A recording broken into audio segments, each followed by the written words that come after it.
Is it possible to play MTGO as free to play? As far as I know, there's like...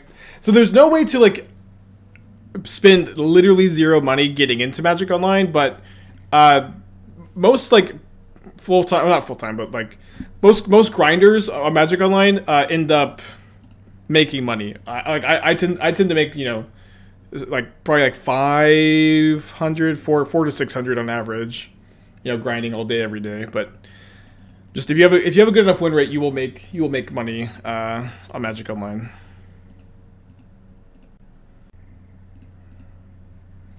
Okay, I need to endurance the Daredevil, I think.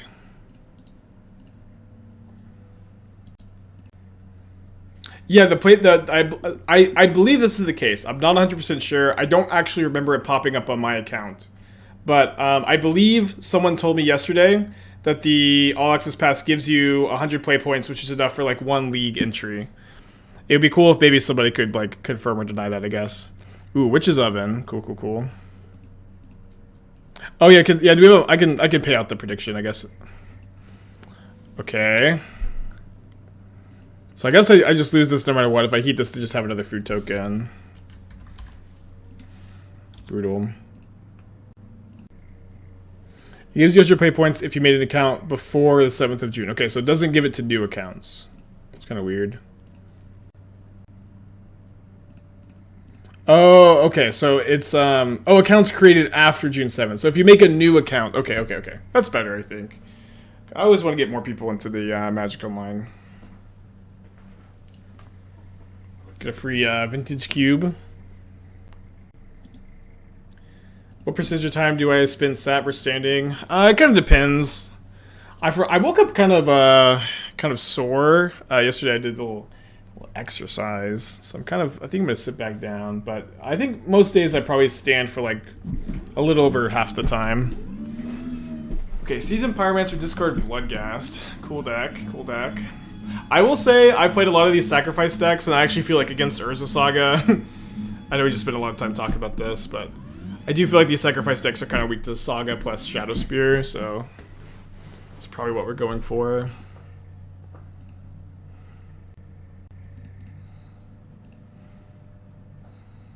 So Graveyard deck gives me Delirium, so I can start getting a Channeler too.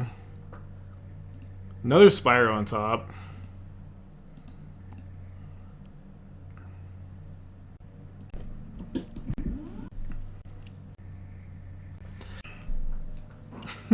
Yeah, people want me to play a soundbite every time I move. I don't know what I would do though. I feel like I'd also always forget to do it. Kind of a fun idea though. Okay, I should be able to heat the squirrel. I don't think they can get it to 7/7 this turn. They can get it close though. Yeah, blurry boy today, huh?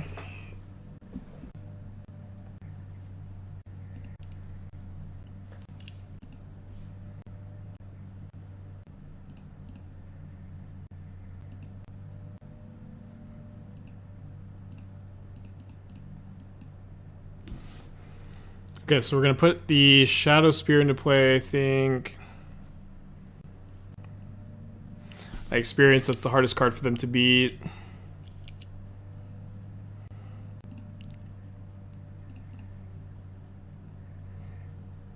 And I can't attack with my constructs because they can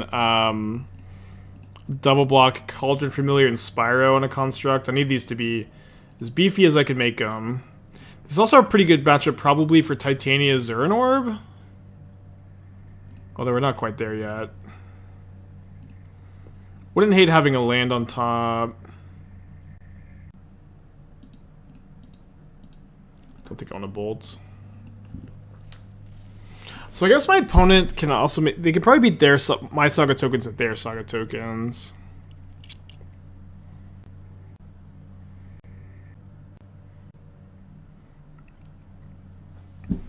Weird matchup.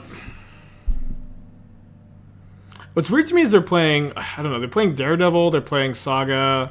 Like, they're not playing Hogpog's list. They're playing Seasoned Pyromancer. I'm trying to figure out, like... I'm trying to visualize what their deck looks like. And I feel like we've probably seen basically every card. Because if they're playing Cat Oven, Bloodghast, Squirrel, Spyro, Oval Chase Daredevil, And they must also be playing Asmo. Like, I think that's like literally every, I think that's literally every spell in their deck. Unless they're playing like a weird split of like not all 4-ofs and stuff. And I guess we are, so they go sack, cat, bring back cat. And they are playing Asmo. What's the thought process between playing these 4 and 5 drops over Tarmogoyf? I have no 4 drops in the deck. It's about my deck? What 4 drops? I have 1 Titania, which is a combo with Urza, Saga, Zuran Orb, and we oh no, oh no, I registered the version without my cool old border cards. But it's a combo in this deck. We got a combo.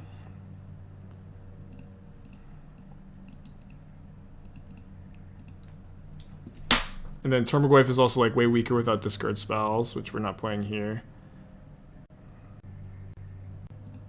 I think I'm traversing for Saga. No, I'm just dead actually to the Asmo activation plus Alpha Strike. We're getting into.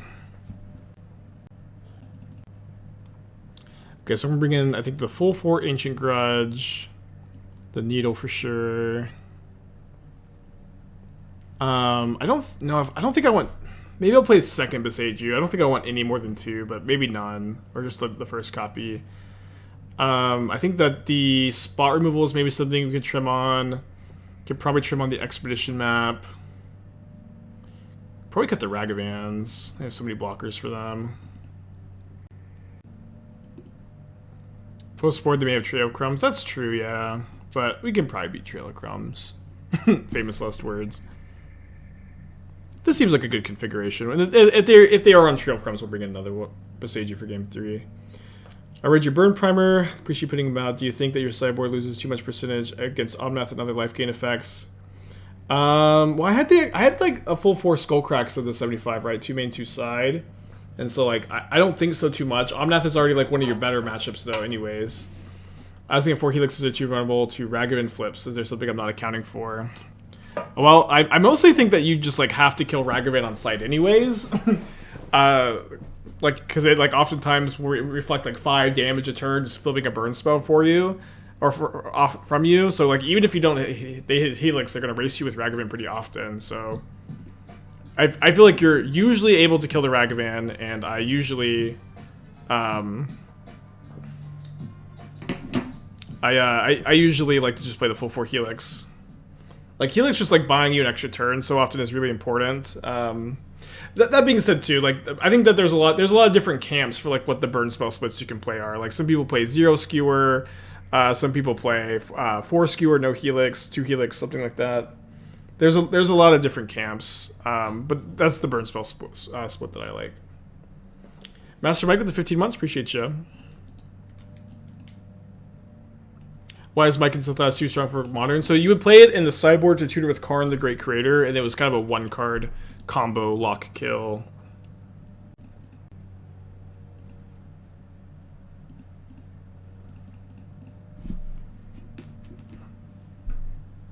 Seems like there's a lot of better stuff in the format currently. I mean, this is also like a kind of common thing where people say, "Oh, there's better stuff now," but like the reality is, every single card in the Great Creator deck plays a Mike and Sith Lattice, and it is just a win the game button that was like pretty obnoxious. And it became kind of clear that you could either ban Karn or you could ban Lattice. And Wizards decided to ban Lattice because they liked Karn's presence in the format. It's not that deep. I probably should Endurance this turn.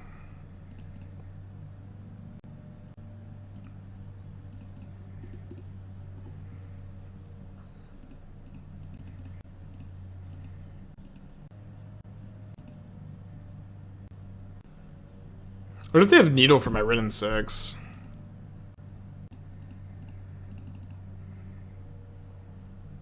How did Titania do in the league? I played last night with the deck. I've like the Titania as like a one of Traverse target, and then the Zuran Orb as another Saga target is like, I like that combination a lot in this shell.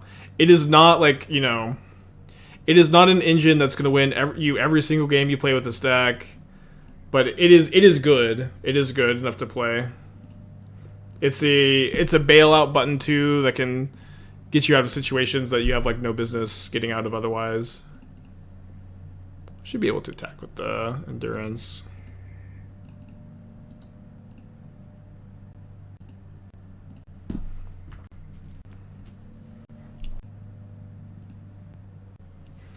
Surprised Brainstorm has seen 0 play as a Saga target. I assume it's because there's not a great home for it. Surprised by it. It hasn't seen. People have tried it in the past. I've tried it in the past. The reality, like with Brainstone, is we whatever time we play decks like this, we always have to like go over kind of the same lessons. But the reality is that I think it's certainly the tendency of Magic players to play too many silver bullet effects and diminish the overall card quality of their deck. Where with Urza Saga, you're usually going to be getting your Zuran Orb to combo, your Soul Guide Lantern, or your Shadow Spear. You're not going to want to get Brainstone and have like a slow, dirtily card draw effect that often, because if you're playing Saga, you've already spent a lot of like slow, dirtily turns getting card advantage anyways. Like the extra card advantage is kind of unnecessary. Sorry, I gotta think here. So I should be able, so I can go ping this, play second Wrenn and Six, surveil, try to find Delirium, ping this. I guess I should Lantern first. Okay, gonna graveyard that.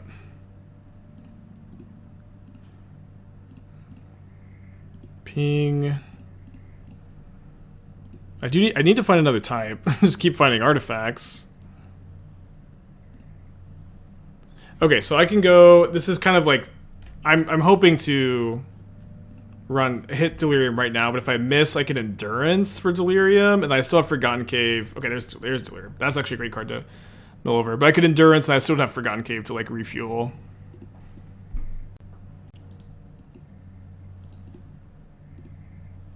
Naming her seems worse than Wrenn. I think I agree. I think that their thought process was that they have the Saga tokens to pressure Wrenn, but I agree. I think they should have named Wrenn.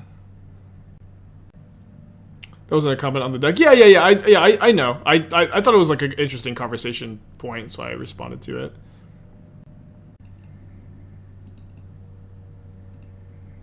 Like you said that you were surprised nobody's tried it, and I was, as someone who's tried it, I wanted to tell you why I didn't think it was that good. I think I'm gonna Traverse for Saga here.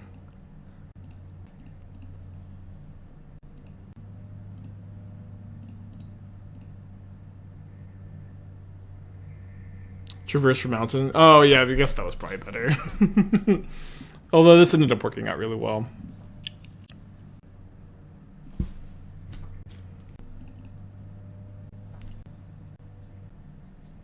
Some kind of green-white Naya deck through Claimer, Flagstones, and land synergies. I've worked on it. Fran's worked on those style of decks. I think that they tend to be very slow, dirtily, bad against linear decks with like slow clocks and lack of interaction. Curve is also like way higher than the red-green versions too. Okay, let's see if we can just end the game if they don't chump block both endurances here. Cool. Okay, going to game 3.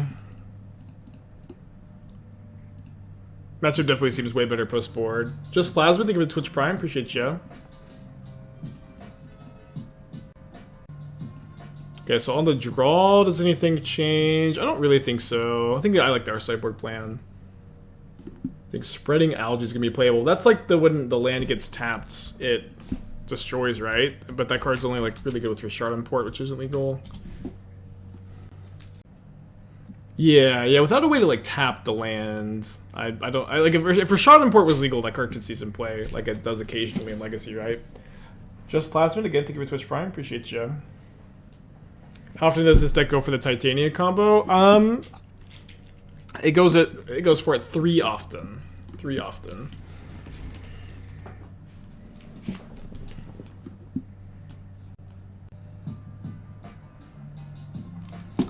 Okay, let's keep this. Let me put back Second Saga. Horseshoe with the 5-pack. I assume we have some zombies to look at. I was trying to get my camera not so blurry.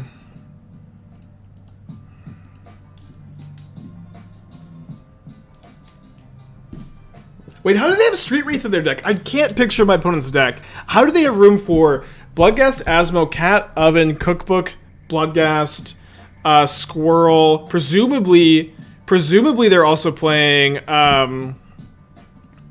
Goblin Bombardment. I guess they might not be. Seasoned Pyromancer too. Like, they can't have forums of all these cards. There's not enough room. Is there? 10 lands. And they're also playing Saga too, so they have other Saga targets. No removal? I think there's still not room. Oh no, they have Cauldron Familiar. It's rough. So I can't go Wrenn and Six, kill the squirrel anymore. I think I'll just main phase Grudge the Cookbook. Maybe I could wait Saga this turn actually. Because it's like... if we reverse engineer it, this is maybe gonna take too much time.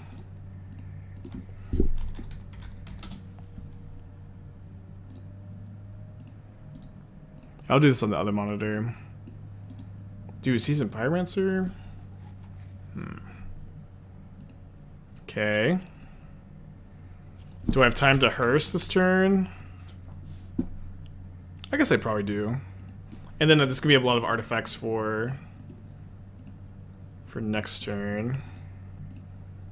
Take a pretty big hit though.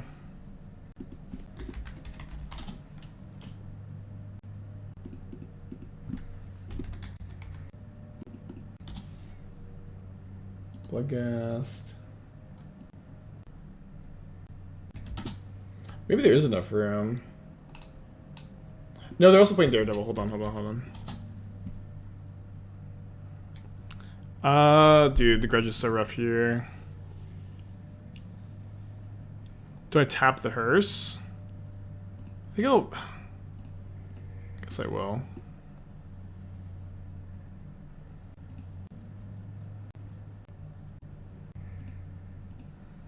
Okay, so they have 5 points of power in play. I think I go Channeler, Traverse, hope to mill over Delirium and be able to cast a second Channeler. But if not, I think just getting a Forest, holding up Grudge Flashback, and having a 3/3 blocker is good enough. And then I can try to put Shadow Spear on this, having flying. Having the Flying Trampler is pretty nice. I think maybe we've reverse engineered their deck. So like I guess maybe they're playing Bombardment as like the last card here.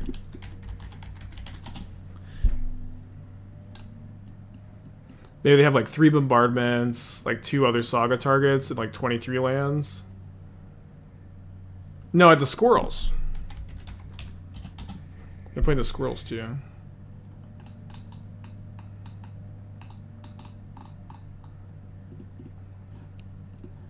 So no bombardments, maybe? How did they not play bombardment with Bloodghast though? Bloodghast squirrel.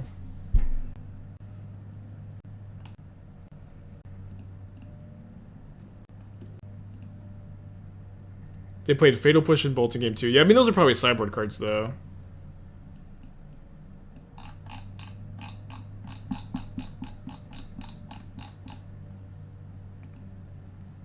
Okay, really hoping they don't have one of them.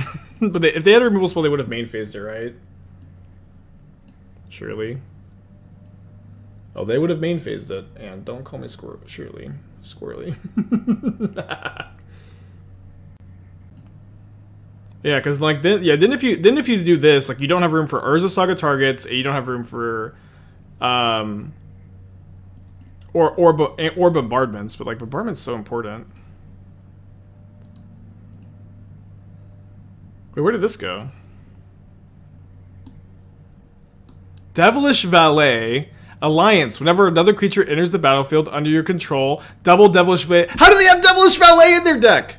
I can't believe this. I can't believe I'm going to lose to Devilish Valet here. This is ridiculous. No, right now I'm going to 1. Right now I'm going to 1. But Oh, I forgot to play around Devilish Valet into Unearthed Seasoned Pyromancer. Oops. My bad. Like, what in the world? Okay, I can Traverse for Fury. Kill this. Kill a token. Soul Salty, yeah. I guess I go up to 5. Kill this. Kill this. 3. Yeah, it's not enough. I guess I could maybe go Traverse for a second Channeler. Okay, how about this? I'm going to cast Traverse, and then I'll Surveil. If I see, like, another Channeler or a Heat or something, I can cycle. Okay, so now I can go Cycle. Cycle, draw Traverse. Draw Traverse. Cast the Traverse. Cast a Channeler as a blocker. And then get Fury. And then Fury... Then I have a blocker for the Squirrel. And I kill this, kill this. I'm up to 5. So I'll be dead to an Oven. And I'll be dead to an Oven, and I won't be in very good shape if my opponent has any way to trigger the Squirrel. Which they do, they just activate the Squirrel, then I'm chump blocking. So is it better to just go... Let the Traverse resolve, find a Channeler, play a second Channeler post-combat as a 4/4 lifelinker. I'll be at 5. Let's say I block. Let's say that they don't. Let's say that they trigger this once. So 2 power, block here, trade, go up to 9, take 2, 3, 4, 5, 6, 7. Yeah, I think the re-equip line is better. Kill Squirrel instead, hope they can't trigger Daredevil. I think that this line's better, because this line beats them having 1 creature. Maybe beats is hyperbolic. I play to do the Fury play, but kill Squirrel instead of Valet. I think that line's fine too. But they're just so likely to be able to trigger it once.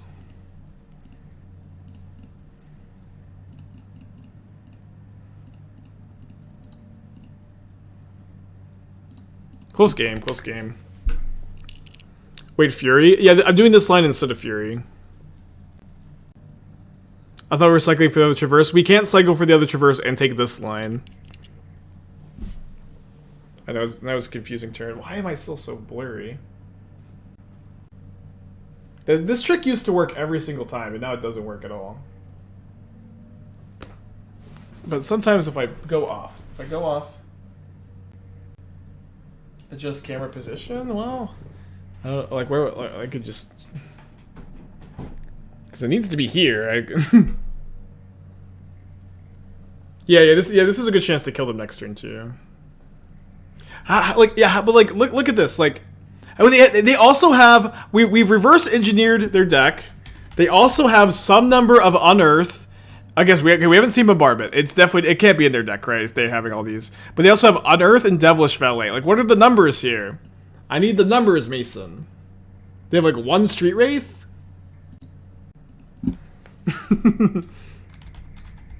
Surely Devilish Valet is not a sideboard card. Everything is a 3 of. It's all so clear. It's all so clear. What are the numbers, Mason? Because right now, if they're playing 4 of everything, they have 16 lands and no extra Urza Saga targets. And no Goblin Bombardments. Just ask for the list. I want to figure it out. Okay, they have... This is probably sideboard. Yeah, we did see Oval Chase. It's here. 1 Oval Chase Daredevil.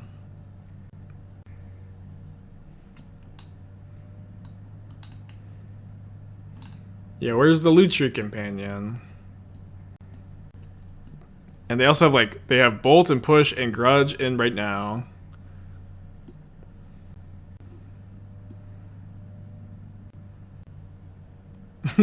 Okay, they did... Oh, this has Haste? Okay. Okay, so if I block here, I go to 9. and I take 4, 5, 6, 7, 8, 9 exactly. So I have to block here. I have no other line but blocking here.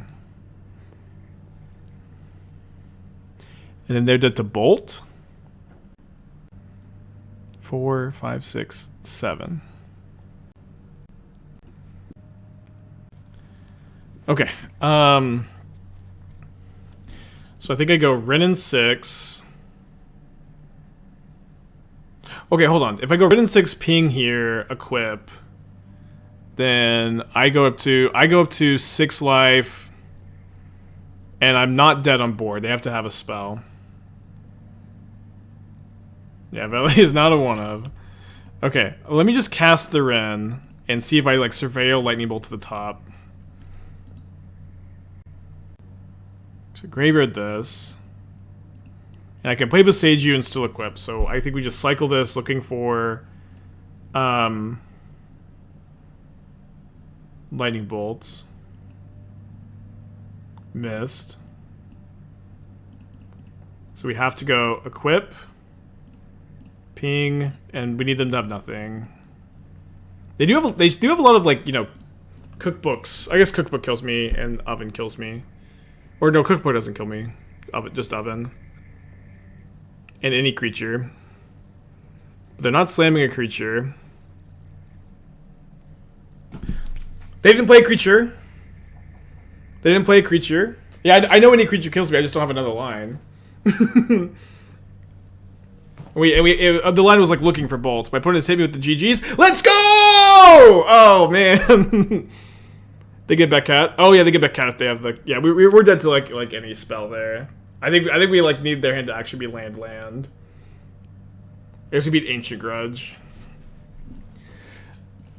What a game! What a game! And I'm so freaking blurry. Maybe if I stand back up, I'll be unblurry again. That's a stand back up kind of game. Keep this. Another deck for you to figure out. Mono red clickbait storm. Big score. I've been trying to build Burgy EDH. Big score, big good.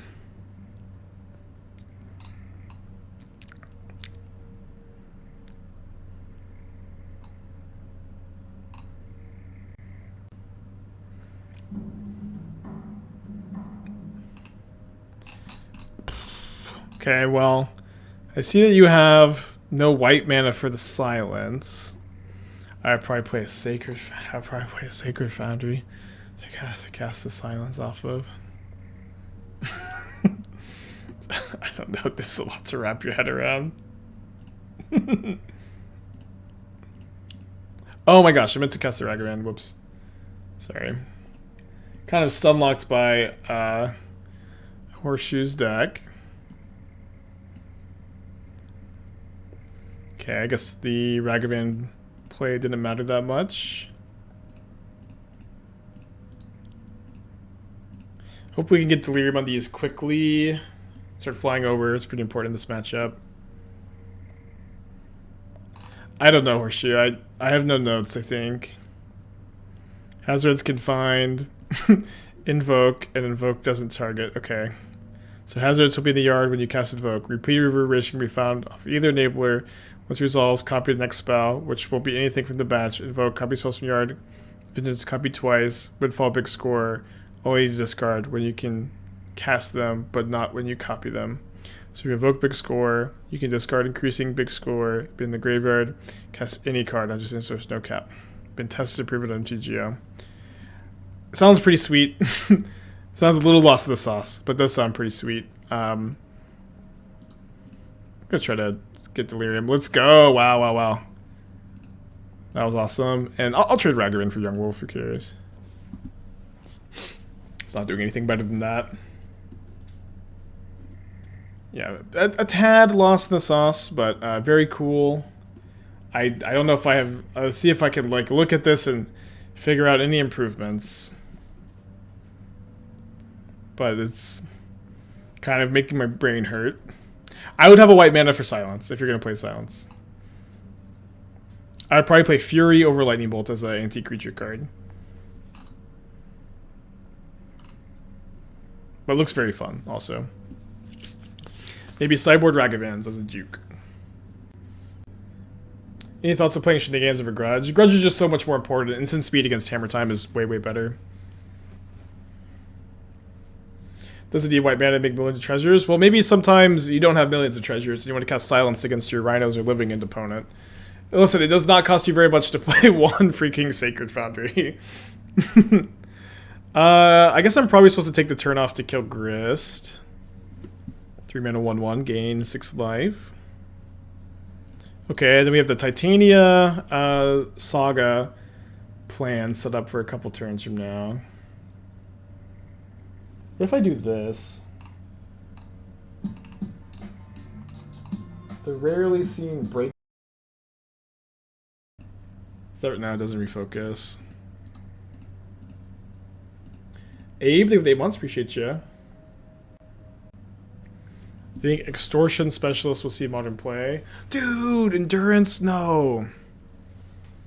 I don't know. That card's weird. It's kind of hard to figure out, and I haven't figured it out. Okay, they have no cards in their hand though. Although the problem is, I guess now we have to sandbag this Titania for a turn so it doesn't die to Grist. Any finger over camera? I've tried this a few times, maybe a little bit longer. This usually works. Okay, so it's kind of focused on my hand. It's a bit better. No, not really. My host says, I guess that's why Endurance is 76. Paid to win.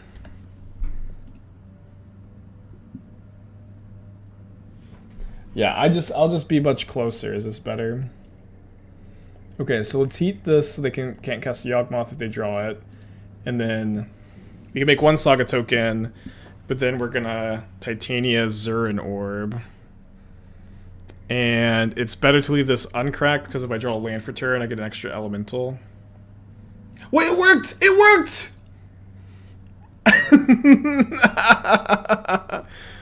Amazing. I wonder if trading Saga token for Insect was good because of Quarter Calling and Yogg. Probably not. No!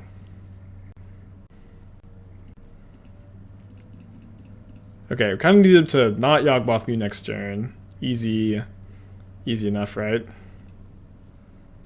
So I can traverse for a land here. Traverse for a fetch land? I guess it doesn't matter.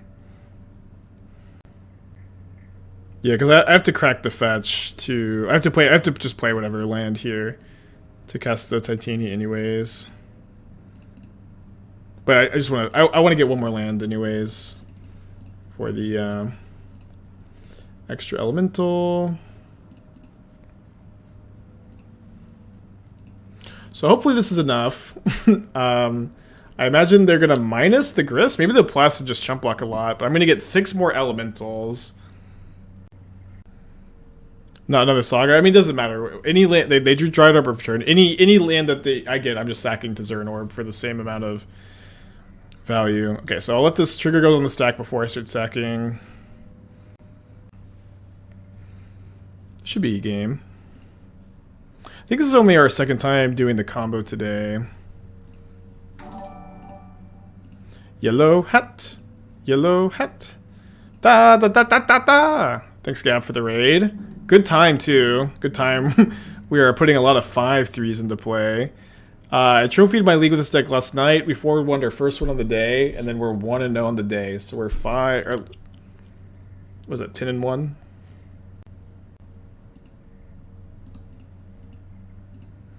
Assuming... I guess... No, this... Actually, I guess this puts... No, this puts them to 0. Yeah. They block 5/3s, and take 12. Yeah, broke it just in time for the showcase. I actually can't play the showcase. I'm in a wedding this weekend, unfortunately. I'm hoping they no, I shouldn't have. No bad omens on the wedding. I'm hoping they have a long and happy marriage and I have a wonderful weekend with friends. And don't play the showcase. Okay, up against Yawgmoth. I'm gonna play Needle for sure. Lantern's kind of mediocre. Hearse is actually pretty good against them, though. Lucid with the 10 months. Thank you, thank you. That helps show why Titania is good. Only a seer gets stuck in hand before. Yeah, but just like as a one of, you know. Card's even like just reasonable without the orb too. I've been liking it. Yeah, hopefully we don't get Devilish Valeted again. I think I'll play 4 Endurance, 2 Ragavan. Could maybe play Pyrite Spellbomb over Ragavan number 2 on the draw. Maybe on the play I want more Ragavans though. What showcases this weekend? I believe Modern for sure. I think most of the formats have showcases this weekend, and they queue you for Mox Qualifier. Lucid, they with 10 months. Appreciate you. Keep 1-4 with Living In. How do I 5-0 with brews? Well, most of my brews are built for metagame. Also, Living In has a big target on its head. What is holding back Pioneer Lotus Field from being ported into Modern? The presence of Lotus Field combo makes me kind of hesitant, although I've been working on it.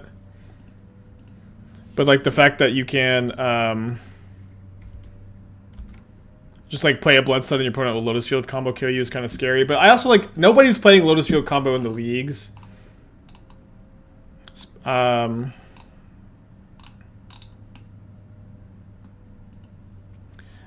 being said, I've been kind of messing around with it a little bit. This build is not correct because I forgot the discontinuity exiled itself, so I thought that it'd be pretty cool to be like Gearhulk discontinuiting people, and then like this card is like hardcastable on turn 4, and this card also works with your Lotus Field, where you go Lotus Field, discontinuity, cancel the trigger. And I thought it was gonna be really sick to be able to Gearhulk discontinuity people, but this card exiles itself when you cast it. This card still may be good, but maybe you just don't pair it with Gearhulk. But I've been messing around with this a little bit.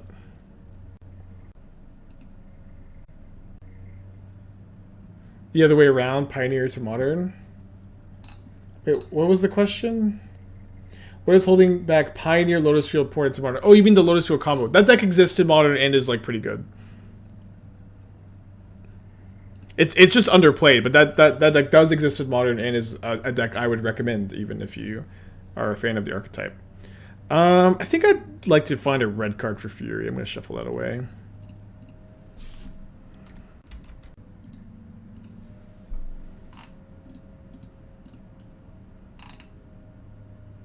Okay, I guess we're drawing the Pyrite Spellbomb. The deck has informed us that we're going to need this one.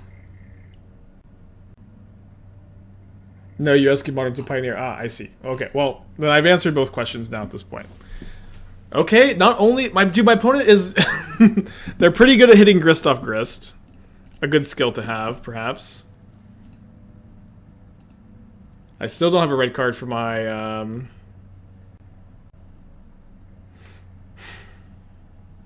for my Fury. Do I want to draw that Endurance? Not really, kind of, though. I think I'll shuffle it. Spellbomb the Hierarch.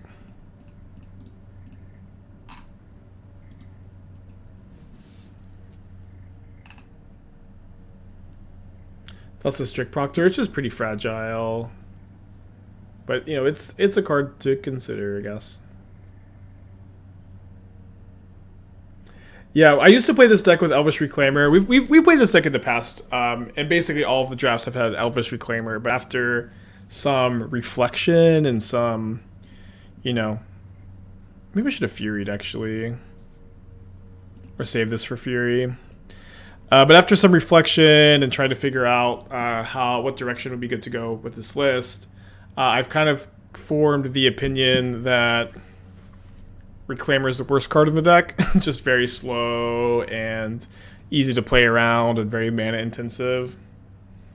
So I've been pretty happy excluding it. The play pattern is turn 3 Proctor and Lotus Field. Yeah, I understand. But it's also like, yeah, I understand. I know what the interaction is. But it's like not that different like from those like discontinuitying, you know? Like in this deck, like you can also discontinuity to get Lotus Field into play on turn 3. Maybe you don't get to have it untapped immediately, but like at the very least you have like a powerful late game counterspell instead of just like a random 1/3. You know what I mean? Yeah, Tails End can be a good counterspell and a good enabler in the same way. And like Proctor does work with multiple Lotus Fields, but you're also not going to have multiple Lotus Fields that often. I can see it. I'll take a draw step though. What's the score with the deck? I was 5-0 off stream last night. We 4-1'd our first league, and now we're 1-0 up a game, so pretty good. Although no Delirium here. The Ooze is going to be really tough to beat. I'm going to, I think, go to game 3. Little early concession. Would have, if we had just held the Needle to like maybe name Grist, I think that ended up punishing us a lot. They're on the play. I want second Ragavan over the Pyrite Spellbomb. Try to decide between Recto Sack and Rakdos Goblins. Any suggestions? I think both are fine. Goblins is probably a little bit better, but you could probably leverage your skill with... I guess you can leverage your skill with Goblins pretty well, too. Testing Pioneer Low Shield. Found discontinue best friend tells in. Yeah, that's what I was kind of thinking, too. I was actually getting really hyped about this when I thought I could Gear Hulk discontinuity, but like it's just like never great in the graveyard. I'm also like trying to figure out what removal spells to play. I just kind of like don't like March of Otherworldly Light that much in Pioneer. But maybe I should be playing some copies, and I was kind of thinking about playing no Gear Hulks for discontinuity. We'll see. You love Hearst? I love Hearst because Hearst is great. Yeah, March gets better with Field, but I think it's still kind of underwhelming. It's just like way worse in Pioneer than it is in Modern. If we have goofy 6-mana counters, can it be Sublime Epiphany? I guess it could be. Play Epiphany Gear Hulk. It's so close, just no land, no cigar. Okay, let's keep this, put back second Saga, and then no need to shock to hold up a heat for a Mana Dork because I have the Wrenn and Six I'd rather use. Mana Dork. Dang it.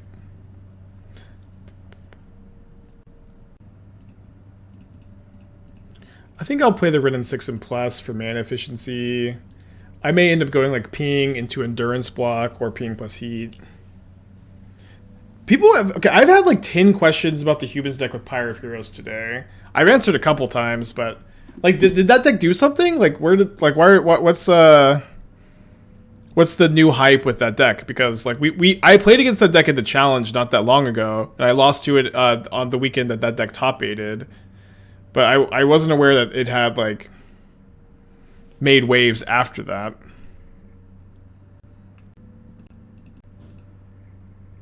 Minguchi played it with 7-0. Ah, I see. Yeah, I think that deck's decent. Like I do like the deck. I've played against it again a couple times.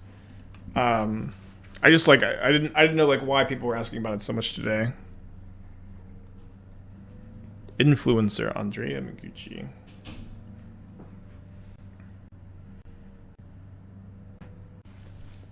So I'd love to draw like a fetch land to be able to heat this and have Delirium the turn after my Saga dies.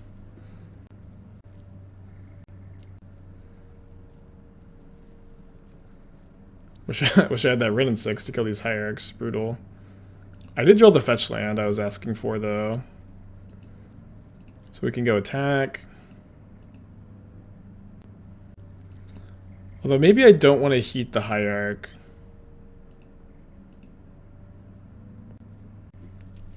Because they're going to have Yawgmoth mana no matter what, and I can use this to kill Yawgmoth. If I traverse for Delirium or get Delirium off of like Artifact off the Saga. So I think I'm going to be holding... Okay, interesting. So yeah, I had the attitude that I was going to be holding the heat for next turn kind of no matter what. Now is it better to ping a Hierarch or ping a Young Wolf? No, not Young Wolf. Or make a Saga token. We kind of lose if they put a Yogg into play this turn no matter what. I think that they probably can't kill me this turn if they put a Yogg into play.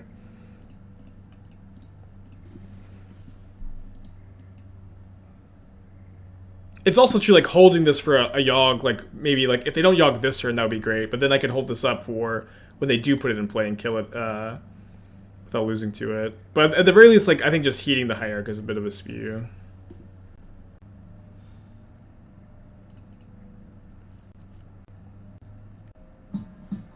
You'll do the 6 months? Or the Twitch Prime? Wait, what's what the 6s in the chat? Can you delete the 6 in the chat? Okay. Yeah, I don't know where that came from. Is this Eldritch Evolution? Okay, it's Crime Punishment. Okay. So now I can go Channeler, Heat Hierarch, then I can traverse for a Saga or anything else, but probably Saga at this point in the game. And they missed their land jump, so I think heating the Hierarch is good.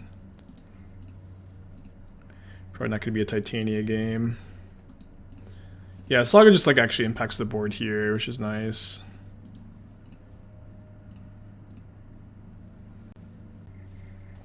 And then if I can just like, you know, if they stumble this turn, getting to pressure their life total with the endurance and the channeler is really important because like, the lower the Yawgmoth deck's life total goes, the worse their deck is. Okay, so this attack means that they have endurance, and they're trying to shrink my channeler after I block the 2/2. The endurance is going to get my channeler no matter what, so I think I just block the 1/1. And then I still get to get the front half of the Young Wolf dead.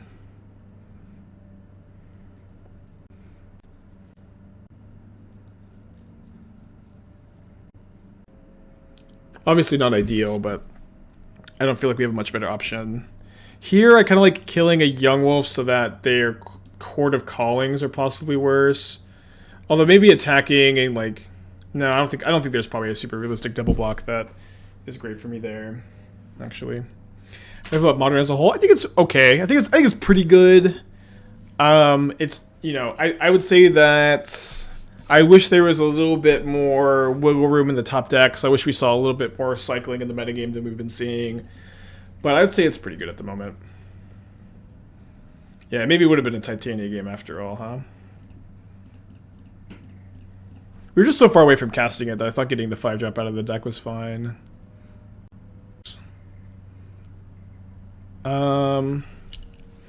Okay, I think it probably makes sense to equip Shadow Spirit and play Hearse this turn.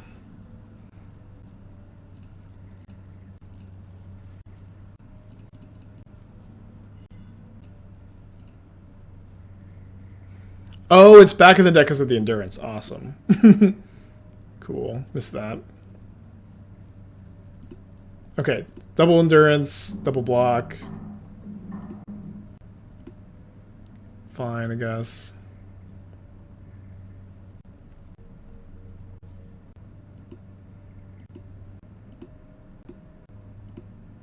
Hers has been pretty good. I've liked it a lot. Hard to get a cycling metagame when the de facto top deck is the engine of consistency. Are you talking about Murktide or Omnath? Or Living In? That's kind of the thing. People always talk about the de facto top deck, but I do feel like there is like some nuance as to like what that even is. Okay. But like usually people are like, it's Living In, it's Omnath, or it's Murktide. And then there are a handful of decks that are like, you know, good in this environment too.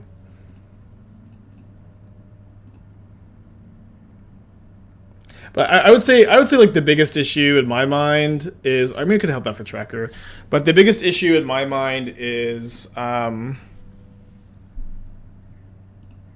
like most decks have like a fine matchup against Omnath, or they have a fine matchup against Murktide, but like very few decks actually have a good matchup against both. Is kind of the issue I find in Modern right now.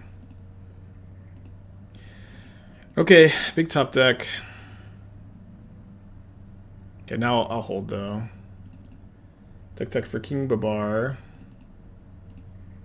The pitch elementals seem to be dominating the format. People say that a lot too, but it's like they're played in, you know, you have like 3 Solitudes and blue-white control, and then you have like a bunch of elementals in the Omnath deck, and you have a handful of like Living In and Rhinos. I don't know. Dominating the format, I feel like, is an exaggeration. Qualm to 4 months, appreciate you. Breach combo. This is a really good deck too. I think it's pretty underrated. Brutal. They also have Court of Calling too. So one thing I keep seeing is I keep seeing Thassa's Oracle over Grapeshot. And it's like, is Grapeshot just like hard to actually get up to Storm 20 when you're comboing off? Because if not, I feel like Grapeshot is like a better card to naturally... Dude, this is like 3 lands in a row? Brutal. So brutal. But Grapeshot's like, I feel like a better card to like naturally draw, and then it also lets you play a Gigantic Companion, which is really nice.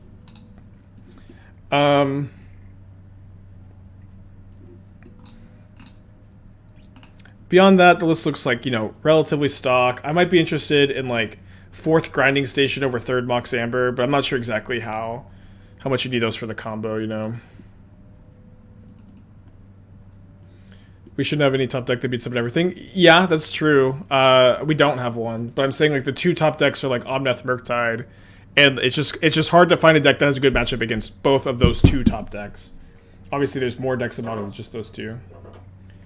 Quanta getting with 4 months, appreciate you. Yeah, every time I say big top deck, that's a land off the top. I like the white sideboard splash. Wait, hold on. Oh, sorry, I missed that you only have 1 Shredder in the main deck. Yeah, I keep wanting to find room for more than that. But it is kind of tough. Although, I bet you could actually get down to 20 lands really easily. Yeah, I feel like you could go down to 20 lands for extra Shredders super easy. So we've tapped this. This did deal me 2, 4, 6, 8, 10. But then they lose a lot of life, and I maybe kill them with her Shadow Spear, so I think that's fine. Yeah, I feel like you could maybe go -1 Amber, -1 land, +2 Shredders even. And then like just kind of determine can you kill with Grapeshot too and Oracle, which I think you probably can pretty easily, and if that's the case, then I would just play Grapeshot over Oracle and get Giganta as a companion. Cyber looks pretty good overall, but obviously maybe you put the 2nd Shredder main and play Giganta side. It's kind of hard to get 20 Storm for Grapeshot, so it means you need a bigger Graveyard start. I think it's better off Vault though. Yeah, but shouldn't it be like relatively easy to just Grapeshot twice at the end when you have Ragavan and Mox Amber? But maybe I'm wrong. Yeah, I'm just not sure. Oh yeah, I guess. Do we know that they had Cord for sure? Okay, now we're dead. I guess we did know because they started to tap their creatures then untapped. That's right. I thought that we were like winning this game. Bruh, yes. Bruh, yes, you did. Okay. And I can't remember the name of the card. Maybe someone can help. The one that, whatever you do, Containment Construct. Like that card means you usually have to untap with it. But this card is like you can get value immediately with your 0 drops. So I've been kind of messing around. This list is not finished. I don't feel like I have enough artifacts for Riddlesmith, and I also don't feel like I have enough discard enablers for Hollow One, so I don't know if I'm ever going to be able to crack the code, but those are what's missing.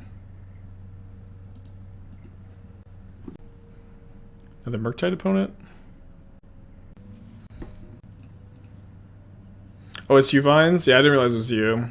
Yeah, I've been thinking about it. I like the Mox. Yeah, 1 Mox seems good.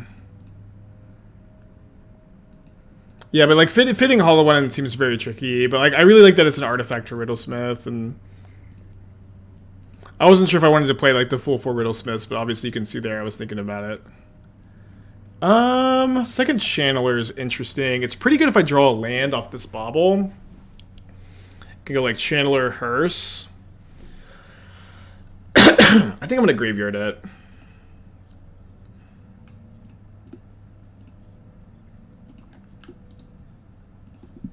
Okay, Spell Pierce is great to know about because I've got my Hearse in hands.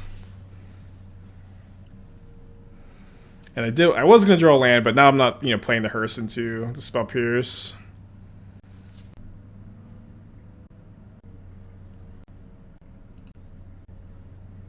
So this consider likely means that they don't have a removal spell in hand. Maybe they found one. They put a Murktide on in the graveyard with the consider, and we're able to connect with Ragavan.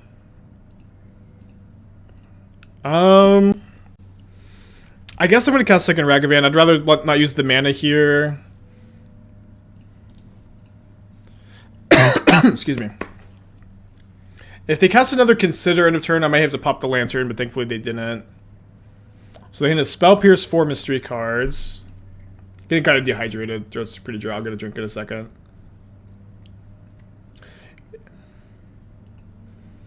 They could play a 5/5 Murktide this turn. But they need to find a land. No, so they can't. They've already played their land. Never mind. Okay. So if I draw an untapped land, I'll just slam the Fury. They're going to know this card, of course. Wrenn and Six. That should be pretty good, right? I should be able to get them off Delirium and then ping. I can keep a Traverse. Oh, no, sorry. I'll graveyard this now, I guess. But I think getting Delirium is a bit better. So I can go Hearse, tap, exile there. Consider in their iteration. Get them off Delirium. Ping Channeler. Get in with Ragavan. Fortunately, can't cast that one, but I guess I don't hate denying them the iteration. I think it's unsportsmanlike to discuss mistakes opponents made and then list them against games against you. Someone else just thought it was me, rooted me to point out a mistake. I mean, I think that a lot of people don't have the attitude that they're like very interested in receiving unsolicited advice from a stranger in general, just in life. I think that usually when people give that kind of advice, it comes from a place of like wanting to help the other player out, but I would say that it's a cultural thing, maybe an American thing, whatever, that people are usually not that interested in receiving unsolicited advice. Again, that doesn't mean that you are... Okay, here's a little trick here, where I can crew the Hearse, and then I can get in with the Ragavan. I guess play Fury post-combat. Do I want to attack with the Hearse? I think I want to tap the Hearse to keep them off Murktide still. Yeah, I would say that you know, if you give the unsolicited advice, expecting somebody to think it's rude is not crazy, and I would generally recommend only like giving that advice if people ask for it.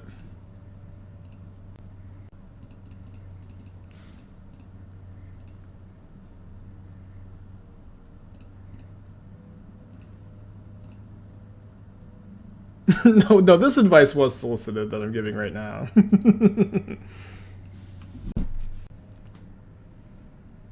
It's always good to ask people one feedback. Yeah, you can ask, hey, do you want to talk about the match? Or talk about some things you could have done differently. That's fine.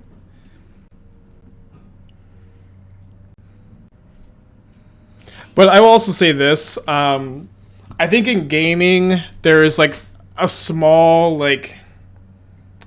What's the word here? Like there's a bunch of like small social faux pas, right? Like very small, somewhat innocent things like this that people can perceive to be rude. Like a big one is like if you win the game, you offer a handshake, or saying GG when you won the game. Like people like lose their mind over that kind of stuff. But like the reality is like 9 times out of 10 when someone offensive GGs or they you know, they offer the handshake as a winner, they're trying to be nice and they're trying to be friendly, and they're not like aware that that's like, you know, that's that gamers have deemed that to be rude. And I think that it is way worse to get like upset about that kind of stuff and like, you know, trash talk your opponent or be mean to someone because they've done something like that than it is to, you know, offensive GGs on accident.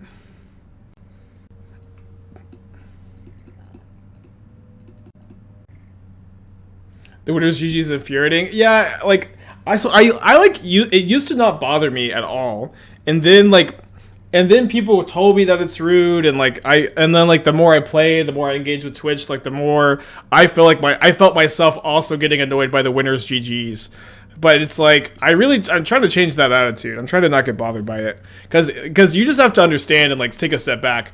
99% of the time, easily 99% of the time, it is not someone trying to be rude. It's someone trying to be friendly to you, and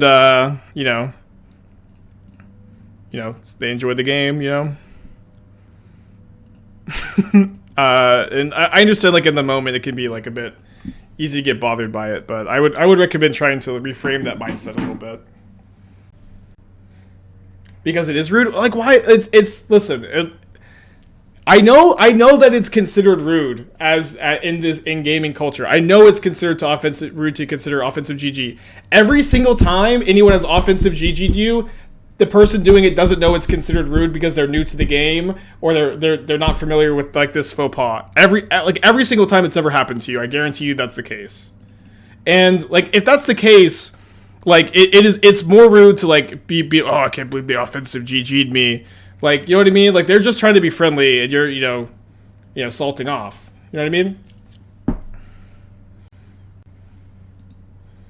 We keep this. Probably keep this.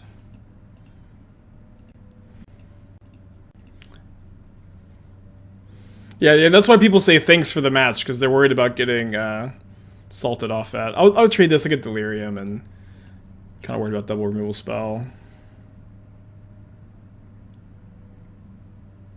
Yeah, GG's before the game end is also different. But I'll also say this, I'm a streamer guy now, and I recognize, like, when I've been playing some of these paper magics, that my opponents are I hit with Ragavan?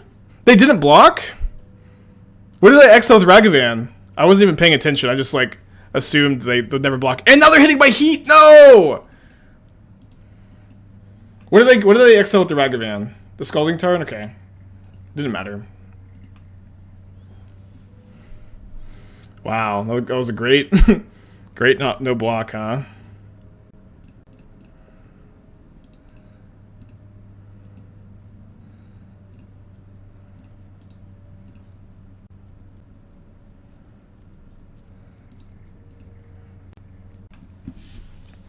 Iteration. Would love to get to untap a tracker.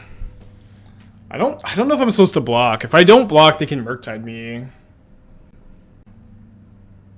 They found a bolt, so I guess I don't have to make the decision.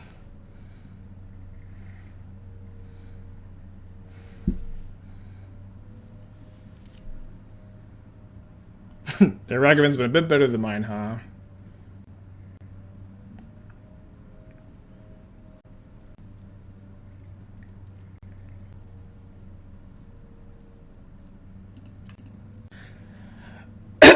Okay, I think I'm playing a fetch land, making a Saga token this turn. I'm flooding out a little bit too. Rough stuff.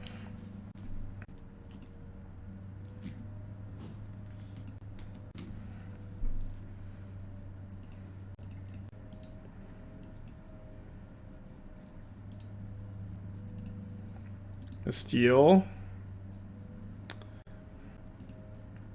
Can I keep them off Delirium with a tap? I can. I could exile their sorcery, their artifact. So next turn I could maybe go Saga token, eat a Channeler. But also with all the surveilling, they're never going to break on anything. Yeah, we've had this conversation a few times on the channel, and every single time without fail, there's someone in the chat that's like, I had no idea that offensive GG was like a thing at all. I had no idea that I was BMing people, but my advice to you is to not sweat it so much, and your manners, and you just try, it really is the thought that counts, I think, when it comes to etiquette. Like, if you're not trying to be rude, it's like you don't have anything to worry about. Zom with the 14 months, appreciate ya.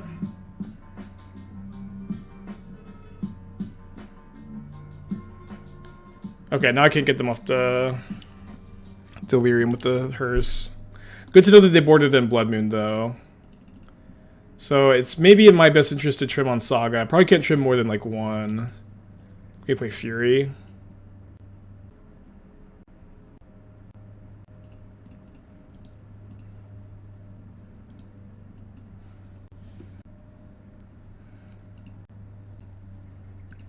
Why do you think it took so long for Charm to see a lot of play? It was under $5 for almost 2 years. I've been playing tons of Archmage's Charm the entire 2 years. It's been good the whole time. I don't know why.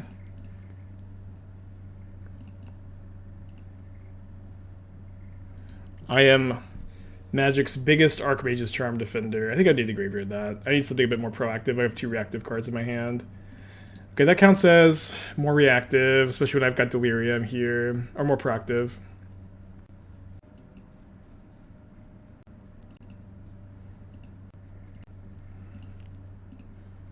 Good exchange for me. Love to see like Wrenn and Six. Okay, my summoning powers didn't work there. Kind of feels bad to graveyard the tracker, but I think I have to here. I do like that draw a lot. Maybe we could surveil into Green Source. Green Source, okay. Hit the Bolt for Murktide. Definitely pretty ahead here. The Endurance is going to be nice to keep the pressure going as well. This Fury could be an Urza Saga. We'll see how good or bad that ends up being for me. I wonder what happens if my opponent just like slams Blood Moon. There's no way, right? Yeah, no way. Dawn Archmage's Charm, Rhinos over other variants. I think it's fine. I know that that's what Brittany MTG was doing. I thought it like looked pretty good there. That being said, I know that Doomwake doesn't like it. It's what I don't like about the Archmage's Charm version is it raises the curve a lot. It obviously makes your mana worse, makes your like moon effects worse. But to me, it's like really the raising of the curve that's the problem. Well, yeah, kind of punished by the Consider here. Oh, we have Brittany MTG in the chat. I think Rhino's period is not well positioned regardless of charm. Good feedback for sure. What do I think of Sam Zayed's Grixis as Marvelous? I played a DreamHack. Looks like something you could tune. This was the weirdest thing I've ever seen. It was just like, it looked like exactly like every like Grixis food deck that you saw like right after MH2. You know what I mean? That like, it looked like 1,000 versions I've seen before that had been like, that people have tried and like failed to do well with over like the full year of post MH2. So I didn't understand it at all. I don't think it looked particularly good. I've played versions like that a lot. I did lose to it when I played against him, but he also just had Alpine Moon and I didn't. So that was my impression. It was just I couldn't wrap my head around it.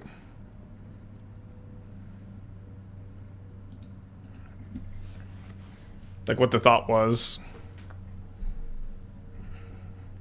Second Endurance really nice. Do you have a Fury? They shocked in the Demons there. 5 mana, all blue. Okay, I think that they have Mint to Fury here. So I can Fury back, kill their Fury and their Borrower if that's what this is. Yeah, that is what this is. Would prefer to not have to pitch my Channeler though. So I'm going down to 12. I'm putting us 2 cards in hand.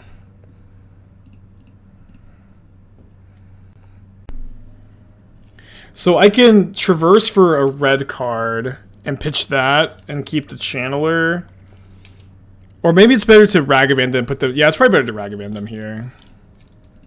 I can even like hit a Bolt and win.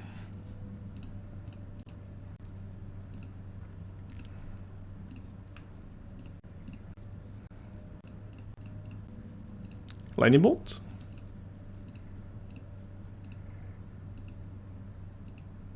Alright, we'll take that.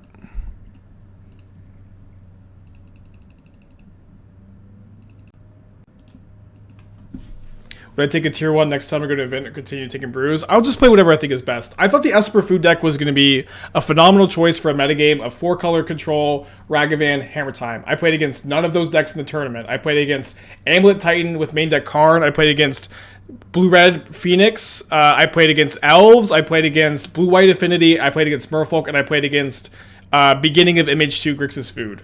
I played against no tier 1 decks. Maybe you could consider the Titan deck one, but it's just like, you know, that happens a lot of times when you try to metagame and you try to like tune a list for a tournament. You end up facing against like a lot of weird stuff and a lot of like random hate cards you weren't even expecting to play against. But I will continue to play what I think is best. Maybe it will be a stock list sometimes. Maybe we'll be a brew sometimes. Which I think is better, humans or Death and Taxes? I would say humans. Like, humans I think has always kind of been, like, better Death and Taxes, in my opinion. I think it's Giganta. Probably the Grixis Shadow deck.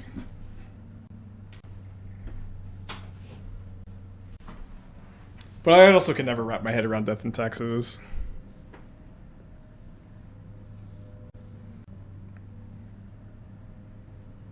Do you think learning hard scales worth the time investment? Yeah, I think scales is pretty good and pretty underplayed. Dude, they surveilled Croaks into the yard. Brutal. I guess I have a lot of graveyard hate in the deck.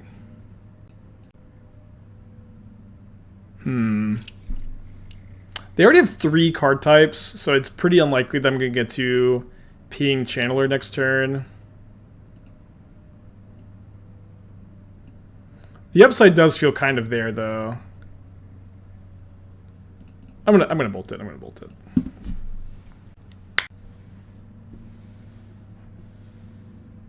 If I was playing Showcase tomorrow, what would I play to win? I still feel like it might maybe the Esper Food deck, either Esper Food or maybe Bant Control. I like that deck a lot in the bigger tournaments. It's kind of putting me on the spot. I should think a bit more through. I think the Esper Food deck is like one of the few decks that I feel pretty comfortable against Omnath, Murktide, Living End, Hammer, which are like certainly the decks I like would want to be comfortable in. It's also like not bad against Titan. It's bad against Tron, but I don't think you could expect too much Tron either. Yeah, I was hoping for no 1-mana instance, but still just getting 1 for 1, so not the end of the world here. I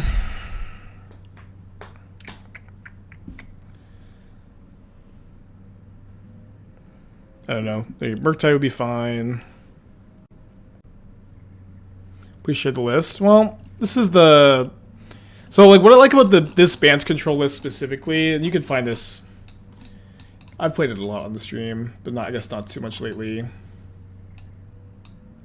But this is, like, one of the few... No, sorry, not this one. Wait. It's usually right here. It's usually... This is Bant Control 2. This is the...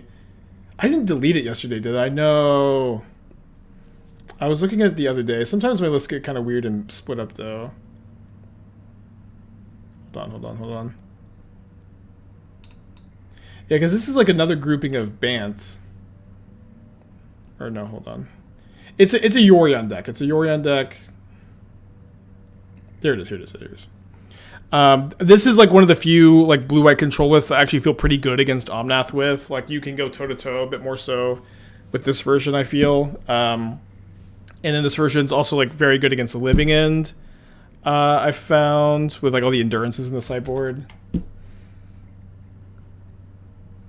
That's why I kind of like it. I also think I think that Bant list is really hard to play in paper because of how long it takes to finish matches, but it's also like a pretty good one for like the Magic Online like showcase tournaments. So that would maybe be my surprise pick.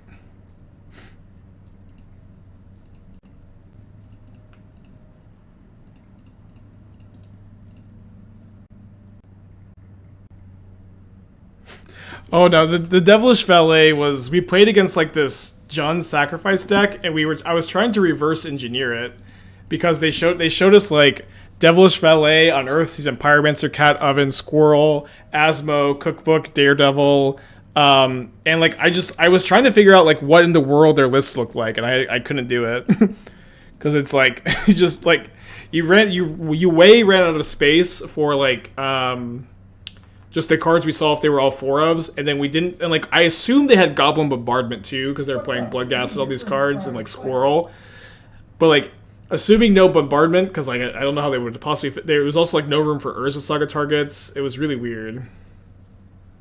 Thanks for the cheer, Big Country. Can I make some suggestions for organization? No, can't.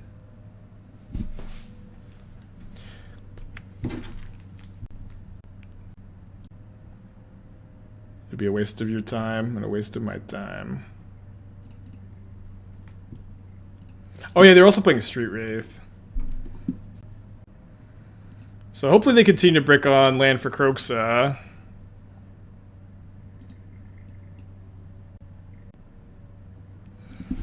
I don't know. Like, I know I need my deck list more organized. I also go through them for, like, I go through them, like, every single day. Like, just kind of combing through them, trying to get some inspiration. So, like, I have a good idea of where everything is. I've always been a super disorganized person, too. Like, I've never really been, you know, I've always been very disorganized, so giving me, you know, a Netflix special on how to become more organized is just, it's just not going to do anything. I'm too old to change. You could rewind for the Bant deck. It's also in the Stream Decker if you type exclamation point deck. It's on YouTube. It's on Channel Fireball. You can find it. Okay. Run and Six surviving. Obsession putting Archon to play. I think Reanimator is unplayable. I guess you have to play Creativity then.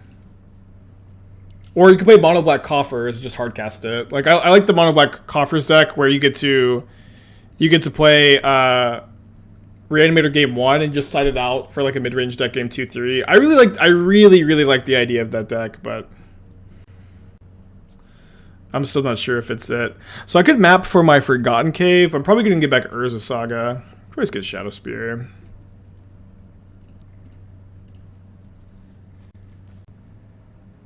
Yeah, now I think the window's a little closed on the Kroxa.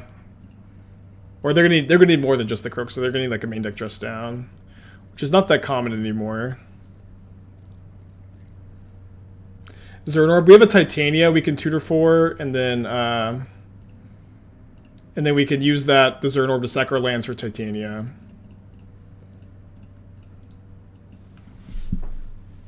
Just Frigid Barnacle, or am I out of DRC on the archetype? Yeah, so I meant to like cover that a little bit, but I ended up like rambling a bit too long about the like how yeah, most of that burn article is like talking about pivoting from offense to defense and burn, which is like a really important thing to talk about, but I feel like it should have maybe been its own article.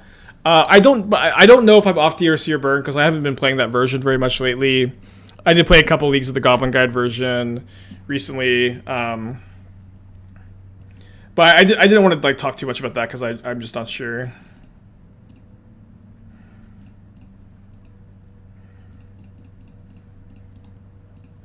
Okay, looks like we're gonna win game 1 here. How do you feel about Vile Elementals? That deck's really cool. I'm not sure how good it is really. Yeah, a little late on this Kroxa. Okay, bring in the Endurances. And then against Murktide, I want to cut the Titania Orb combo, but this deck has less counterspells, so I think I usually leave it in. And then Map is kind of slow. And then we have a lot of other Graveyard Hate besides Lantern, but Lantern's kind of fine. So what did I cut last time? I can't remember. Not the Tracker. Or the Fury? You got the Fury. Okay, let me bring the Standing Dust down too.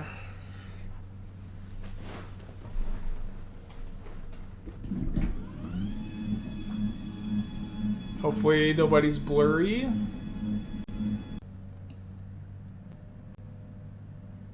Deck's been going pretty well today. 4-1 into 2-1 up a game. 5-0 last night. Been liking it. Is Hearse really worth it over something like Relic, with it being non-fetchable like Urza Saga? Well, we have Soul Guide Lantern over Relic because we're a Dragon Range's Channeler Wrenn and Six deck, although I guess less of an issue for Wrenn and Six. But Hearse is just a good card. And I think you're going to main deck be playing a lot of Graveyard Hate in this metagame too, where there's like a lot of like, now Grixis Shadows becoming more popular. That's like the big metagame change from recently. There's a lot of Living In, there's a lot of Murktide, and then like Hearse, like what's nice about Hearse is it's Graveyard Hate, that's also just a good card. Like outside of Graveyard relevant matchups, Hearse is still like a powerful threat. I think on the draw against Grixis Shadow, I'm going to keep a back 3rd Wrenn on a mull to 6. Maybe I'll mull this if it was 7 on 6. I think you have to keep this on the draw.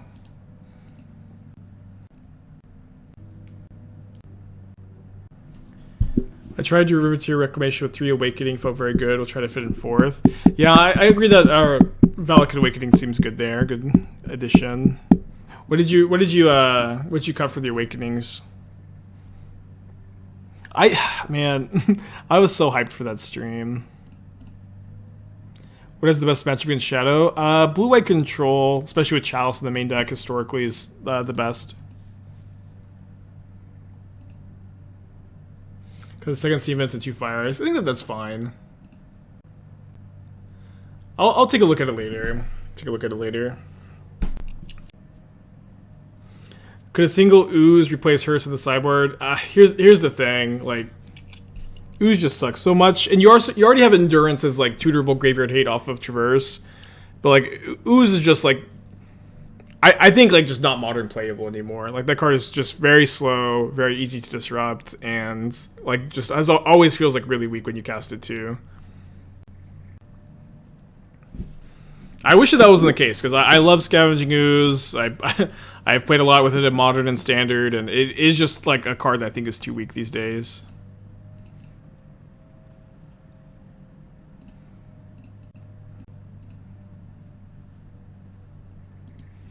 We can try to keep that on top. It's obviously really bad if they have Spell Pierce, but we do have Second Wrenn.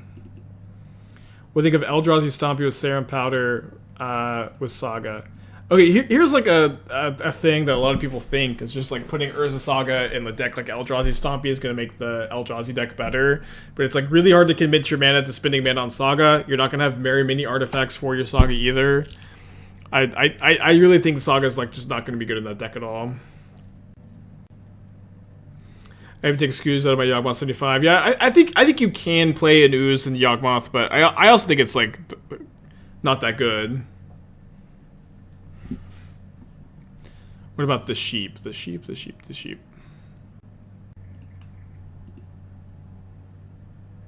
I think I'm gonna cast Hearse here.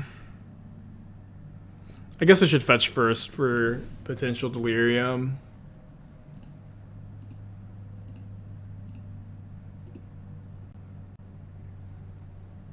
No Delirium, but I'll keep a second Channeler. Probably better to not attack because of Shadow and Ragavan too. That's true. Ooze getting life is good for Yawgmoth. That's a good point.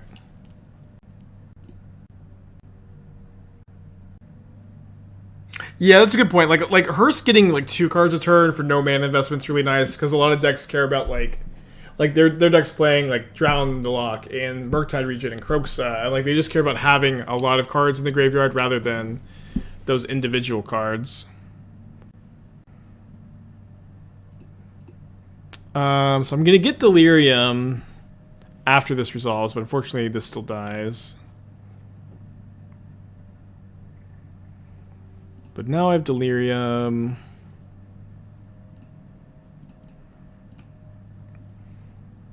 So we crack this. And then I think I'll main deck the Endurance to play around Drown the Lock. Just get in play. Also, like, it plays a little bit better against Heat. Wait, I thought I had Delirium after the Hearse died. No, sorry, I already had Artifact. I didn't realize that. I guess if they cast Kroxa, I can discard Wrenn, or if they cast Discard Spell, I'll get Delirium. But they're down to just 3 cards in their hand. Oh, also, I guess casting Endurance... I mean, I get the ETB trigger. They can still just kill it with Drown. Better against top deck Heat. Okay, they do have Kroxa. I will discard this Delirium. And then they're pretty far away from escaping. Man, Reed Duke tweeted about Kolaghan's command killing Hearse yesterday. He was not wrong. The man never misses. It sure does kill kill Hearse. Okay, hopefully get to ultimate this, or, you know, maybe they just don't have a removal spell. Okay, then we're just in good shape.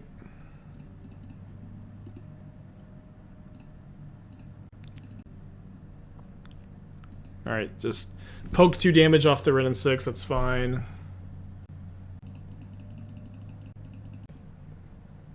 The leagues today I think have been pretty good, but they've been also really long.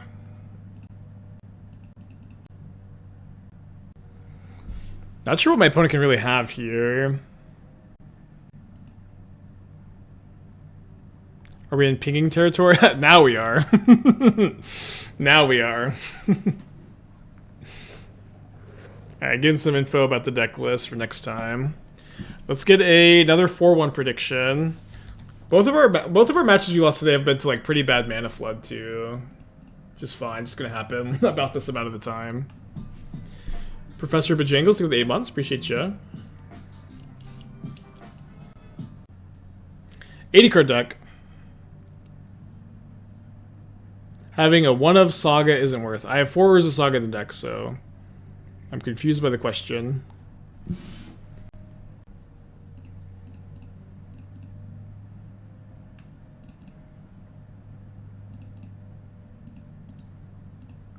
What's my take on the Pioneer bannings? We've been talking about this a lot lately, of course, but probably good to reiterate. I think the Wizards correctly identified that the combination of Devil Spells and Expressive Iteration was a bit much.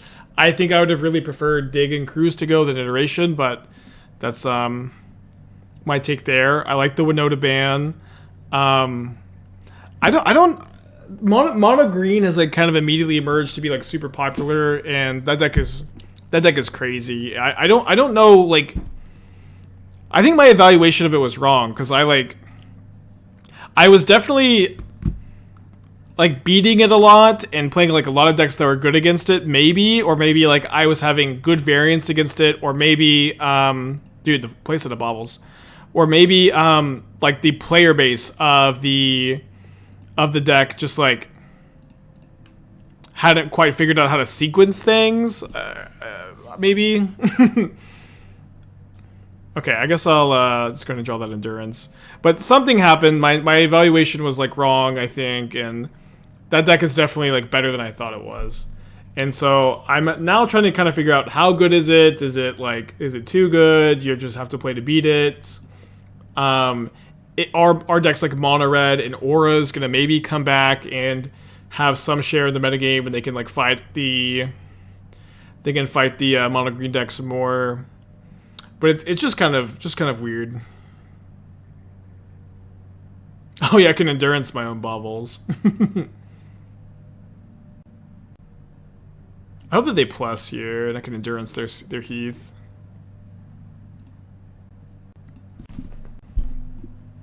How's Prowess's Mono Green matchup? I think it was pretty good.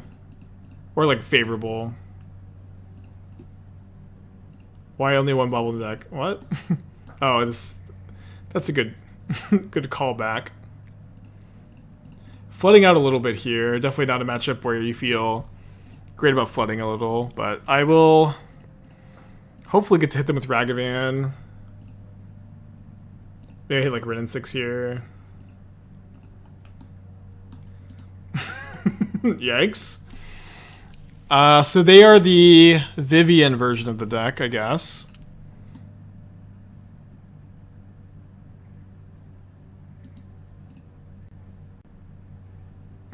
I wasn't expecting to see a Deceiver Exarch exiled there. I also feel like a lot of times against Mono Green, like play draw matters so much for so many matchups, and like a lot of times what's kind of frustrating is you'll like have a 1-mana removal spell and it'll feel like you needed so much to kill a mana elf, but if you just have a removal spell and they don't have a mana elf, that card like just does nothing. But then conversely, if you don't have the removal spell and they have the elf, it's just so rough, and so that dynamic is a bit weird. Skyclave my endurance, okay. Red removal spell be fine here, I guess. Saga, not the most powerful. I think I'm just gonna cast Ragavan, channel this into turn. I want to keep the treasure and play to grow the Saga, keep the Saga tokens bigger. 3 cards in their hand, 5 mana. No Vivian, looks like.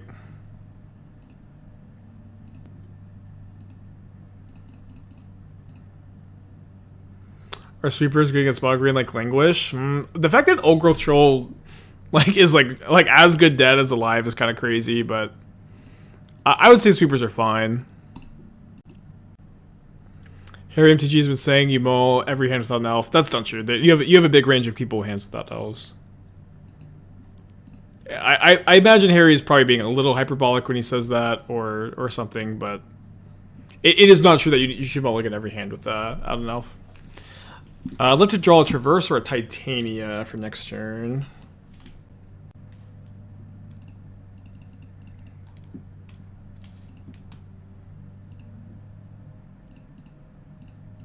They didn't put Yorion in the hand, so they probably have another Solitude. Hers, okay. Oh, sorry. Damn, I wasn't supposed to tap this. Although I guess I could just use this mana to Hearse again. Or Hearse for the first time. Yeah, let's just get a Bauble. I'm gonna try to dig for Traverse slash Titania. Oh, I've already used all 4 Baubles. Right. So I can get the Zuran Orb next turn. I guess I'll just get Lantern. I could try to pop it.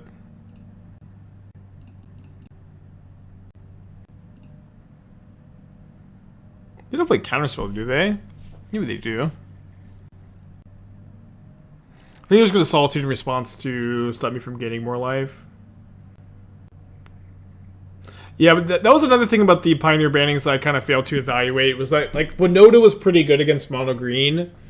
Although play draw mattered so much in that matchup. I think Winota was favored overall. And then I think that the blue-red decks in general were all, like, also, like, kind of good against Mono Green, or at least had a lot of game against them. And so now like nerfing blue-red, banning Winota has definitely, like, drastically increased Mono Green's metagame share. Green, green, red, red, blue, blue. Is this Nexus of Fate? It's Court Calling.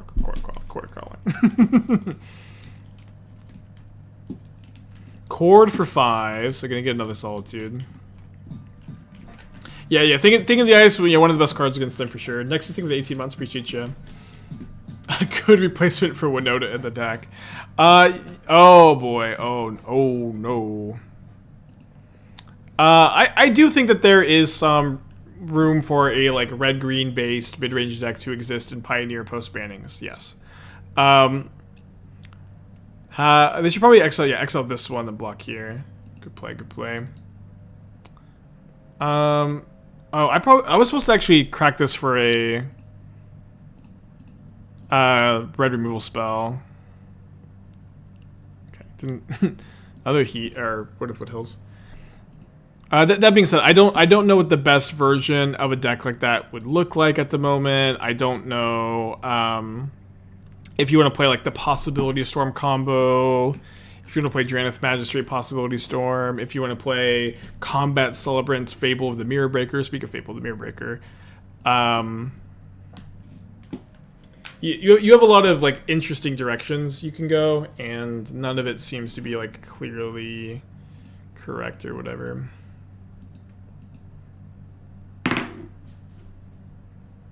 Hey Giggly, how's it going? Yeah, this version's been feeling pretty good. Just, like, being able to cut the Reclaimers has definitely felt like a big level up moment today.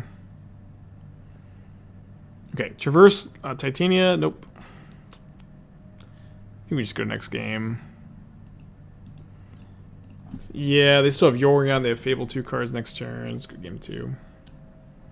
Why crack Lantern so Token dies?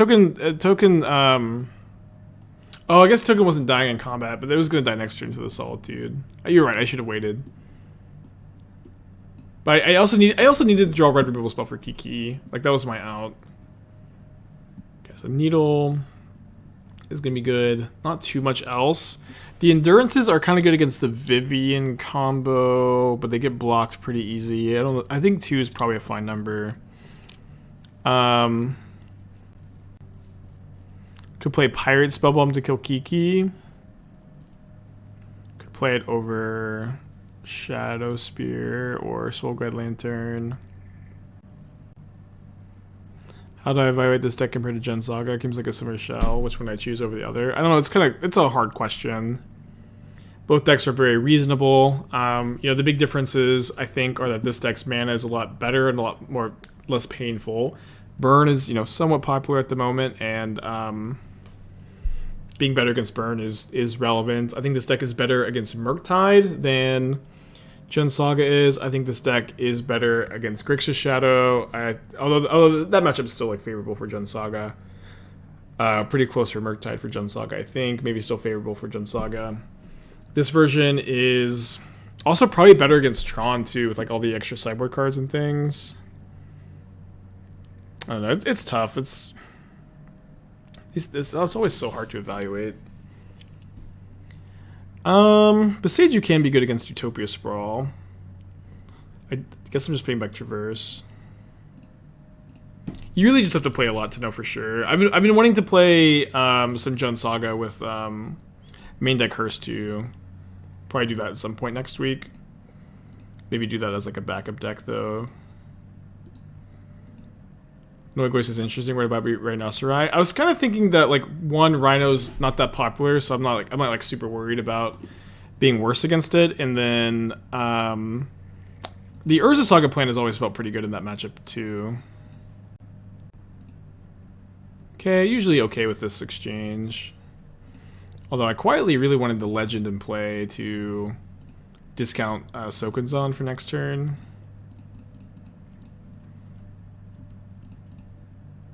But I think it feels like totally okay to like just like not be good against Rhinos because the deck's just not very common right now. I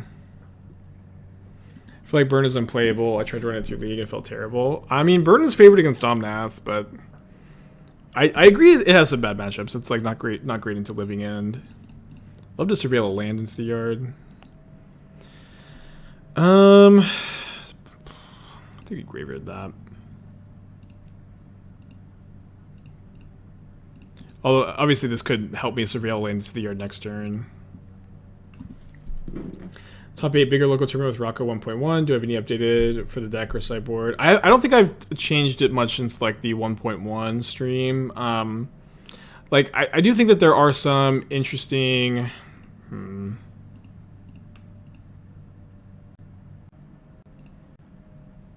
I think I have to not play this. It's just like... my opponent's stumbling. I may need to channel this. I don't have too many resources. I haven't played the deck much since that stream. I think that you could like the number of cookbooks is kind of interesting. You obviously always want to change, like maybe think about different sideboard tutor targets for different metagames. But it's definitely a deck that I like. Blue green, probably into untap. I guess they don't have a fetch land for Wrenn and Six. I would love to draw a fetch land, although this is fine. It's actually pretty good that this gets to be my Zuran Orb for the Titania in my hand. And then we're about to ultimate Wrenn and Six as well. Also playing Dismember and Rhinos to answer Ledger. I think that's fine. You also have the bounce spells for Shredder. You can just like play against a Shredder a decent amount of the time. You have Fury kill Shredder. But Dismember is definitely like a probably underplayed in Rhinos. I think like, you know, it kills Ragavan on turn 1, kills like Wall of Roots, Yawgmoth, kills like a lot of cards you have a hard time killing as Rhinos. I think that it may be just like, maybe it's like always been good to play one Dismember the more I'm thinking about it. I think it's a great suggestion. Is Mill the worst matchup for Naya Rocco? Probably. I think I'm just going to Titania this turn.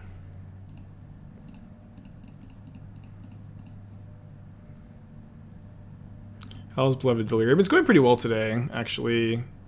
5-0'd off stream last night, and now 4-1 first league, playing for 4-1 second league.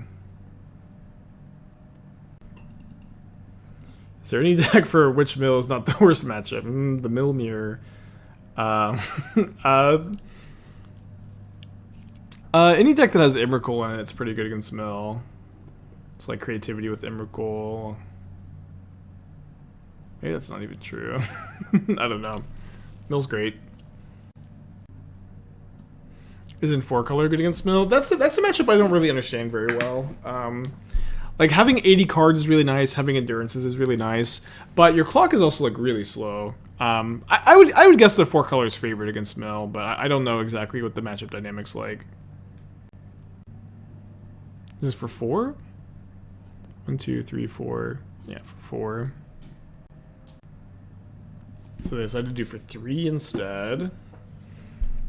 Not really much that kills Titania for 3. Oh, they have an extra mana floating. That was. Oh no. I guess I should have cracked in response. I didn't really think my opponent would be playing Magus of the Moon against me. Like, why do they have Magus in against me? This is fine.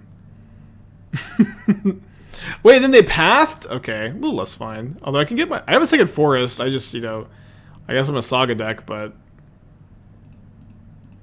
yeah, this is fine.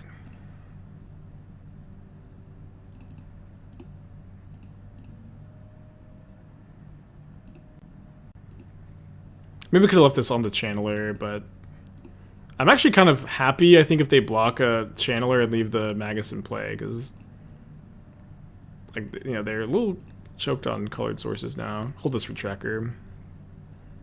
Deck's been going well today. We're 7-2 on stream today, 5-0 off stream last night. Brick with the 7 months, appreciate you. I think if I had fetched there, this game kind of over. Maybe we're just dead like Vivian here. No, could probably be a Fable. Got Lightning Bolts in our deck. Opponent's at 3.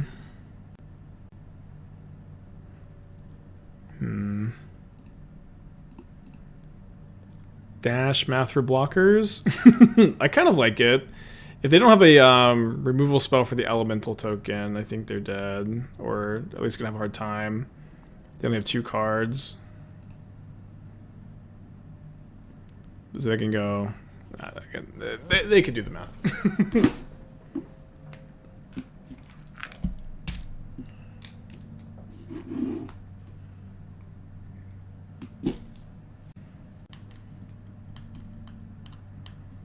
So, they can figure it out. My brain keeps trying to figure it out, but I refuse to do the labor. So if they're putting anything in front of the elemental token, they don't have removal spells, so I think we're in good shape.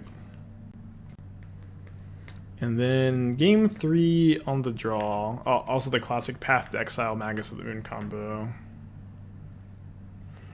I don't know, it's just like 1 of 2 to target against a Saga deck. It's probably fine. I feel like the Wall of Roots needs to go in front of the elemental token, right? If anything, if they're gonna survive at all, like, it would have to be that. They would go like Wall of Roots, Birds in front of this, and then they can go trade 2/2 for Ragavan, Magus here, and they still take 2. But I think that no, then we trample over for 1. I decide how many fetch lands to run in this kind of deck. So I think you want minimum 8 because you're a Wrenn and Six deck. You really need to have a lot of fetch lands. But of course you also have the Boseijus, you have the Urza Sagas, you have the Cycle lands. So you have a lot of lands that work well with Wrenn and Six, but you need a lot of fetches too. So like I would even like not be unhappy playing like 9 or maybe even 10 in this deck, but I think that it's not possible to fit the 4 Sagas, the Channel lands, the Cycle land, as well as your fetchable targets, while also and at as many fetch lands as maybe you would want to play. Okay, so they're going to Ephemerate, Skyclave Apparition, exile my Shadow Spear. Well, got nothing to do. 2/2 token. Opponent takes 1. They lose the Birds of Paradise with this block, which is huge because now they only have green mana. Although no, I guess that's not true because they have the Goblin Shaman. Like Canopy Land versus Cycle Land. Cycle Land is so much better than Canopy Land. It's crazy. Like the Horizon Land costs you 2 mana every turn and your land drop. The Cycle Land costs you just 1 mana from your hand, and you get to keep hitting your land drops. And like you get to traverse for your Cycle Land to go with Wrenn and Six in this deck, which is really nice.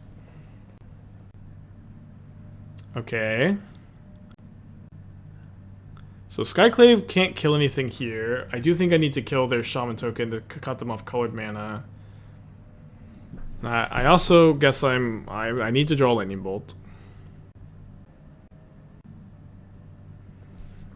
Fable plus Kiki is kind of...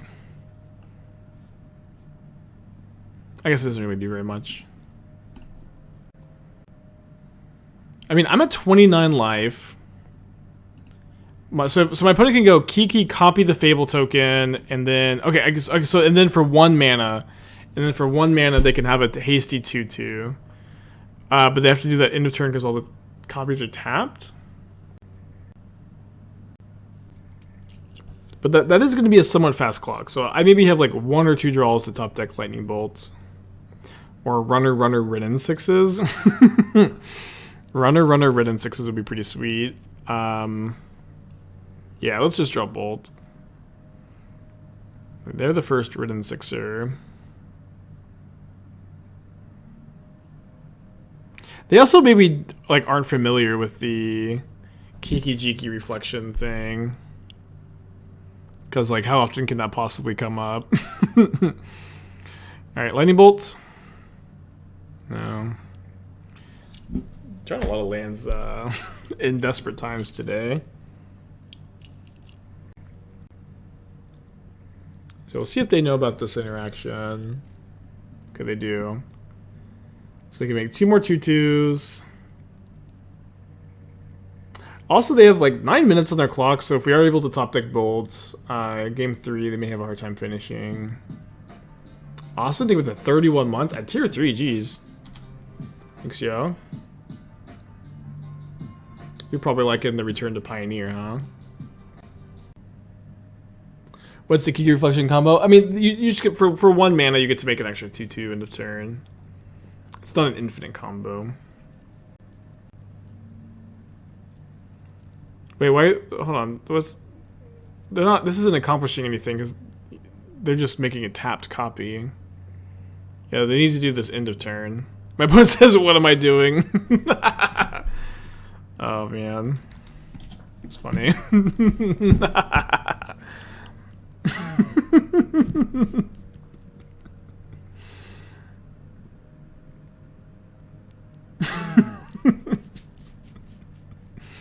Wait, now all their tokens are gonna die, so I guess they can make a copy of a token on the end step in response to the sack trigger. I may have 2 more draws, we'll see. I might have to run the Ragavan out.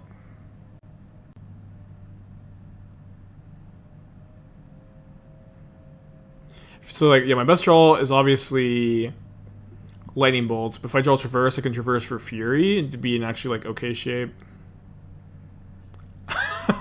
Okay, this draw punishes me for not having played my lands out, but this is 0 mana gain 14, which I think is enough to buy me like at least 1 more draw step, and try to top deck the Bolt.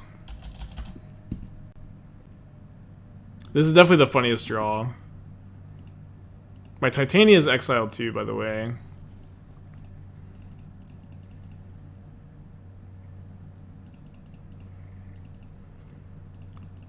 Yeah, I think that the Zuran Orb will buy me an extra 1 more draw step after this, because they can make 6 2/2s on the turn. 6 2/2s end of turn. It's now 7. Yeah, now 7 2/2s. 14. 14 8. 22. Maybe it's not enough, or maybe it is. Who cares? Another freaking Wooded Foothills, right on time.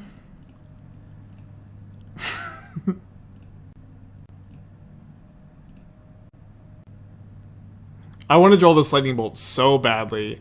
I want to draw the Lightning Bolt so badly. I want to sack all my lands and then draw the Lightning Bolt.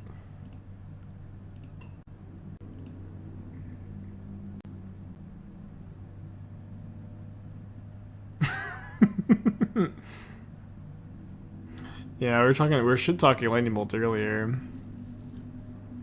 8. Okay, so they have 4, 16, 18, 20, 24. And I can sack 8 lands for 16.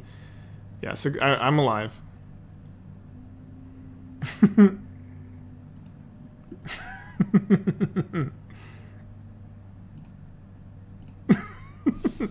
I have never wanted to top deck Lightning Bolt so badly in my entire career as a Modern player.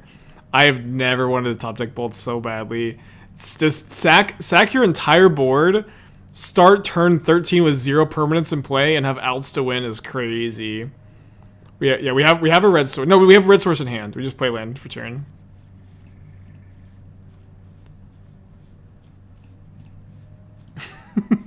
I want this so badly. We only have 3 in the deck. It's a 3 in 40 chance, so it's not very likely.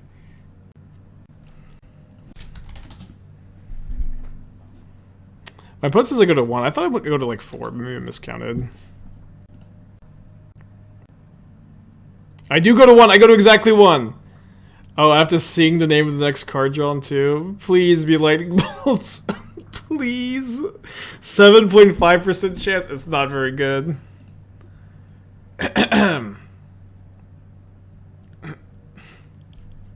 Basic Mountain.